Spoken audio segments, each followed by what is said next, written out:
Hi guys, ఈ video అయితే Araku vlog part 2 already part 1 video కూడా అప్లోడ్ చేస్తున్నాను. చూడని వాళ్ళు దాన్ని కూడా చూసేయండి. మనమైతే నిన్న Burra cave, Galikonda viewpoint, Tadiguda waterfall, coffee plantation, chocolate factory ఈ 5 ప్లేసెస్ నిన్నే చూసేసాం అనమాట. అది పార్ట్ 1 లో ఉంది. సో ఈ వీడియోలో tribal museum, Chaparai waterfalls, Vanjangi hills ఇవన్నమాట మెయిన్ అరకులో ఈ 3 చూపిస్తాను. అండ్ మీలో ఇంకా ఎవరైతే వీడియోకి లైక్ చేయకుండా చూస్తున్నారో ఇప్పుడు వీడియోకి లైక్ చేసి లాస్ట్ వరకు చూడండి. మన కంటెంట్ నచ్చినట్లయితే లాస్ట్ లో సబ్స్క్రైబ్ చేసుకోండి. ఓకేనా గైస్, మేము మార్నింగ్ అరకుకి వచ్చి టోటల్ 5 ప్లేసెస్ విజిట్ చేసుకుని ఇంకా ఈవినింగ్ కల్లా అరకులో రూమ్ తీసేసుకున్నాము. ఇంకా నైట్ అంతా అరకులో మంచిగా నిద్రపోయి మార్నింగ్ 9 కల్లా బయలుదేరిపోయాం. బయటికి రాగానే టిఫిన్ తిందామని చెప్పి టిఫిన్ షాప్ ఎదుగుతా ఉంటే ఇక్కడ విజయవాడ రుచులు అని చెప్పి ఒక టిఫిన్ షాప్ కనిపించింది. ఈ షాప్ లో విజయవాడలో బాగా ఫేమస్ అయిన పునుగులు కూడా ఉన్నాయన్నమాట. సో అంటే టేస్టే కాదు మామ, ఇక్కడ కాస్ట్ కూడా చాలా తక్కువ ఉన్నాయి. సో ఇక్కడ మంచిగా టిఫిన్ చేసేసి ఇంకా ట్రైబల్ మ్యూజియం కి అయితే బయలుదేరిపోయాం. ఇక్కడ ఎంట్రీ టికెట్ 60 రూపీస్. మేము నలుగురు ఉన్నాం కాబట్టి 240 రూపీస్ అయింది. ఇంకా లోపలికి వెళ్ళంగానే పెద్దగా వాటర్ తో ఒక స్విమ్మింగ్ పూల్ టైప్ కట్టున్నారు. నేను లోపలికి వెళ్ళంగానే ఫస్ట్ స్విమ్మింగ్ పూల్ ఏమో అనుకున్నా, కానీ స్విమ్మింగ్ పూల్ కాదు, బోట్ రైడ్ కోసం అండ్ స్కై సైకిల్ కోసం. అంటే ఏం లేదు మామ,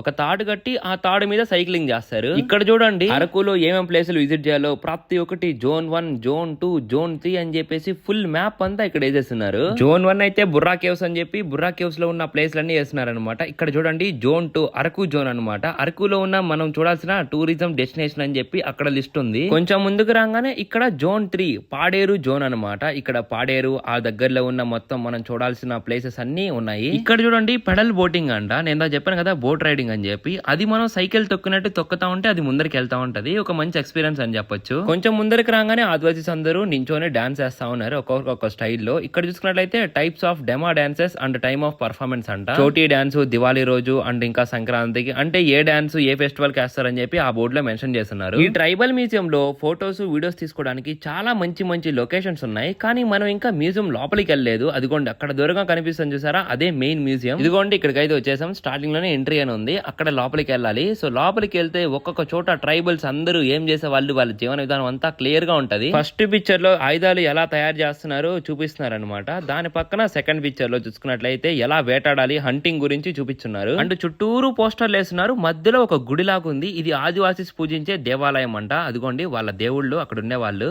ఇక్కడ చూసుకున్నట్లయితే ఇంటి బయట కూర్చొని సో దంచుతా ఉన్నారనమాట. ఒకప్పుడు ఆదివాసీస్ ఎన్నో మూలికలు అనమాట చేసేవాళ్ళంట. దాని పక్క పోస్టర్ లో చూసుకోండి చేపలు, ఒకప్పట్లో చేపలు ఎలా పట్టేవాళ్ళు అండ్ కింద అది ఒక బ్యాగ్ లాగా కనిపిస్తుంది సార్, ఆ చేపలు పట్టుకొని అందులో వేసుకొని వెళ్ళేవాళ్ళు. ఈ పోస్టర్ లో చూడండి ఒక పెద్ద ఆయన మధ్యలో ఉన్నాడు. అటుపక్క ఇటుపక్క మొత్తం ఇల్లులు ఉన్నాయి. ఆ ఇల్లులు చూడడానికి కూడా చాలా బాగున్నాయి. ఇక్కడ చూడండి అక్కడ ఒక ఆమె కూర్చొని పూజించుకుంటా ఉంది. అండ్ ఈయన చూస్తే దండం పెట్టుకుంటా ఉన్నాడు. వీటిని ఎవరు చెక్కారో తెలియదు కానీ పిన్ టు పిన్ పర్ఫెక్ట్ గా అనమాట. ఇంటి బయట ముగ్గేయడం, ఇంటి పైన చూసుకున్నట్లు ఏదో వస్తువులు కావచ్చు, ప్రతి ఒక్కటి పిన్ టు పిన్ పర్ఫెక్ట్ గా చేస్తున్నారు. చూడండి హెయిర్ ఆయిల్ అనమాట. వాళ్ళు అడవిలోకి వెళ్ళి మూలికలతో తయారు చేసుకుంటారు కాబట్టి అప్పట్లో ఆదివాసీస్ హెయిర్ ఎంత థిక్ గా ఉండేదంటే అసలు హెయిర్ ఫాల్ అంటేనే తెలియదు అనుకుంటా వాళ్ళకి. కానీ ప్రెసెంట్ 18 ఏజ్ దాటిందంటే చాలు 150 మంది వరకు హెయిర్ ఫాల్ అయిపోతా ఉన్నాయి. అంటే దీంట్లో ఒక చెట్టు పెట్టి ఆ చెట్టు పక్కన ఆదివాసీస్ వాడే ప్రతి ఒక్క ఐటమ్ పెట్టేసి దాని కింద మెన్షన్ చేస్తున్నారు అనమాట, దేనికి యూజ్ చేసే వాళ్ళు అని చెప్పి. అండ్ మామ ఈ పిక్చర్ చూడండి ఎంత రియలిస్టిక్ గా ఉందో. వాళ్ళైతే ఒకరితో ఒకరు హాయ్ చెప్పుకునే విధానం. ఆ బ్యాక్గ్రౌండ్ లో చూడండి ఒక చిన్న ఇంట్లో ఆవు పిల్ల కూడా చూస్తా ఉంది. దాని పక్కకు రాగానే మళ్ళీ ఒక పిల్లోడు ఇక్కడ కూర్చో ఉన్నాడు. వాళ్ళ నానే ఉంటే ఏదో పని చేస్తా ఉన్నాడు. ఇదే కాదు ఇంకా ఇక్కడ చాలా ఉన్నాయి అప్పట్లో వాళ్ళు ఎలా బతికేవారని చెప్పి. కానీ అవన్నీ చూపాలంటే మనకి టైం సరిపోదు. ఫైనల్లీ ట్రైబల్ మ్యూజియం గురించి అయితే ఇదే మా. అక్కడి నుంచి కొంచెం ముందరికి రాగానే ఒక ఇంట్లో ట్రైబల్స్ యూజ్ చేసే మూలికలన్నీ ఇక్కడ ఉన్నాయి. ఒక సైడ్ అంతా వాటి గురించి ఉన్నాయి. ఈ వెనకాల ఏమంటే వాటిని సేల్ చేస్తున్నారు. మనం కావాలంటే కొనుక్కోవచ్చు. నేను ఇందాక స్కై సైక్లింగ్ అని చెప్పాను కదా, ఇదిగోండి ఒక అయితే స్కై సైక్లింగ్ చేస్తా ఉన్నాడు. మేము చేద్దాం అంటే మాకైతే అంత టైమింగ్ లేదనమాట. ఇంకా ఇక్కడ నుంచి బయలుదేరిపోయాం. అరకు బస్ స్టాండ్ కి అయితే వచ్చేసాం అనమాట. ఇక్కడ చాలా సేపు ఉన్నాము. ఫైనల్లీ పాడేరు బస్ అయితే వచ్చింది. ఇంకా పాడేరు బస్ ఎక్కి వ్యూ ని ఎంజాయ్ చేస్తూ వెళ్తా ఉన్నాం అనమాట. మేమైతే ఇప్పుడు పాడేరుకి వెళ్ళట్లేదు. మధ్యలో చాపరై వాటర్ ఫాల్స్ అని ఒకటి ఉంది. మేమైతే అక్కడ దిగిపోవాలి. ఒక 30 మినిట్స్ ఏమో అనుకుంటా బస్సులో ట్రావెల్ చేసాము. దారి మొత్తం మంచి లొకేషన్స్ ఉన్నాయి. ఫైనల్లీ చాపరై వాటర్ ఫాల్స్ అయితే వచ్చేసింది. మేము ఇక్కడ దిగేసాము. ఈ ప్లేస్ లో బ్యాంబూ చికెన్, బ్యాంబూ బిర్యానీ బాగా ఫేమస్ అనమాట. బయట చాలా షాపులు ఉంటాయి. వాటిలన్నిటిలో కూడా బ్యాంబూ చికెన్ అయితే మనకి దొరుకుతుంది. ఇంకా లోపలికి అయితే వచ్చేసాము. ప్రెసెంట్ అయితే ఇక్కడ ఎక్కువ మంది జనం లేరు. కానీ సీజన్ టైమ్ లో నవంబర్ డిసెంబర్ ఆ టైంలో అయితే ఇక్కడ ఫుల్ జనం ఉంటారంట. వాటర్ ఫాల్స్ అంటే నేను ఏదో ఎక్స్పెక్ట్ చేశాను. ఇదంతా ఏం లేదు, ఏదో ఒక కాలువలాగా నీళ్లు వెళ్తున్నాయి అంతే. అయితే మాత్రం నడుస్తుంటే భలే స్లిప్ అయిపోతుంది. ఇదిగోండి ఈ గుంట ఉంది చూసారా, అదైతే చాలా లోతుందంట. దాంట్లో గనికి వెళ్ళామంటే ఇంకా బ్లాస్ట్ అయిపోతాం. ఫెస్టివల్స్ అప్పుడు ఇక్కడ కొంతమంది ట్రైబల్ గెటప్ వేసుకొని ట్రైబల్ డాన్స్ అయితే చేస్తారంట. ఆ మెట్ల మీద కూర్చొని ఆడియన్స్ అయితే చూస్తారు. భలే ఉంటదంట ఆ డాన్స్ మాత్రం. చాపరై వాటర్ ఫాల్స్ చూడంగానే ఇంకా బస్సులు అయితే రాలేదు. ఇంకా మేము ఆటో ఎక్కక తప్పలేదన్నమాట. ఈ ఆటోలో చూసుకున్నట్లయితే మన ఏరియాలో 5 మంది మాక్సిమం 6 మంది. కానీ చూడండి ఎంత మందిని కుక్కేస్తున్నారు గైస్. నార్మల్ గా మేము అరకు ప్లాన్ చేసింది ఓన్లీ 3 days మాత్రమే. ఈ రోజు మార్నింగే మేము ఇంటికి బయలుదేరిపోవాలి. కానీ మేము వెళ్లకుండా ఉండడానికి మెయిన్ రీజన్ వంజంగి హిల్స్. ఇది అరకులో మెయిన్ చూడాల్సిన ప్లేస్ అన్నమాట. చాప్రే వాటర్ ఫాల్స్ నుంచి డైరెక్ట్ గా వంజంగి హిల్స్ కి వెళ్ళిపోదాం అనుకున్నాం. కానీ ఈవినింగ్ టైమ్ లో అక్కడికైతే వెళ్ళకూడదంట, చాలా డేంజర్ అండ్ వ్యూ కూడా ఉండదంట. మార్నింగే వెళ్ళాలంట. ఇంకా పాడేలో రూమ్ తీసుకొని నైట్ అంతా ఉండి ఇంకా మార్నింగ్ లేసి బయలుదేరిపోయాం. Guys full rain. Finally Vanjangi hills view పాయింట్కి కాసేపు అయితే వెళ్ళిపోతున్నాం అనమాట కాసేపట్లో. సో ఇక్కడ వరకు ఆటోలో వచ్చేసాం. ఇదండి వాన వస్తుంది, సో చలి కూడా బాగా పడుతుంది అనమాట. ఇదిగోండి మా వాడు వాటర్ బాటిల్ పైన పెట్టుకొని పోతా ఉన్నాడు.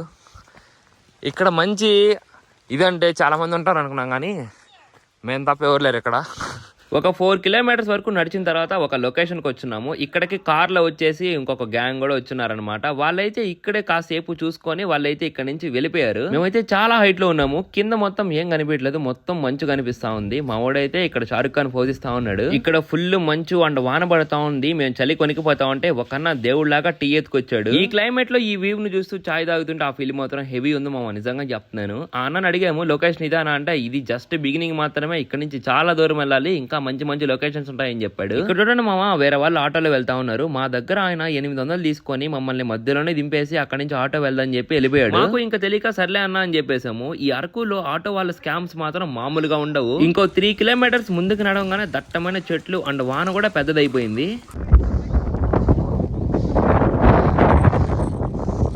ఈ వంజంగి హిల్స్ డెస్టినేషన్ ఎక్కడో తెలియట్లేదు, కానీ నడిచి నడిచి కాళ్ళ నొప్పులు పుట్టేస్తున్నాయి. మొత్తం మంచే చెవులోకి అంతా వెళ్ళిపోతా ఉంది మంచు. ఫస్ట్ టైం మామ ఈ ఫీల్ మాత్రం. ముందర నుంచే మంచు పొగలాగా వెళ్తా ఉంది. ఒక 10 అడుగులు కనిపిస్తుంది, ఆ తర్వాత మొత్తం అంతా వైట్ గా ఏం కనిపించట్లేదు. ఒక 5 minutes అలా కూర్చున్నాను మామ. నా గడ్డ మొత్తం చూడండి మంచుతో ఎలా అయిపోయిందో.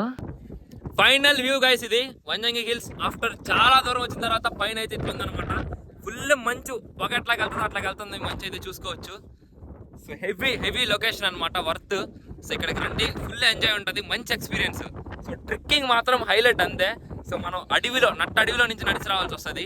సో పైకి ఎక్కేటప్పుడు మాత్రం చాలా జాగ్రత్తగా నడవాలి, కానీ వచ్చారంటే మాత్రం లైఫ్ లో మర్చిపోరు, అలాంటి మెమరబుల్ ఇది. గైస్ మేము స్టార్టింగ్ కొండ ఎక్కినప్పుడే నడుచుకుంటూ వెళ్తా ఉన్నప్పుడు పెద్ద వాన పడ్డది. వెళ్దామా వద్దా అని అనుకుంటా ఉన్నాము. ఫైనల్లీ ఇక్కడికి వచ్చినందుకు చాలా హ్యాపీ ఫీల్ అవుతున్నాము. మనకి ఫ్రెండ్స్ అయ్యారు గాయస్ ఇక్కడ అరకులో.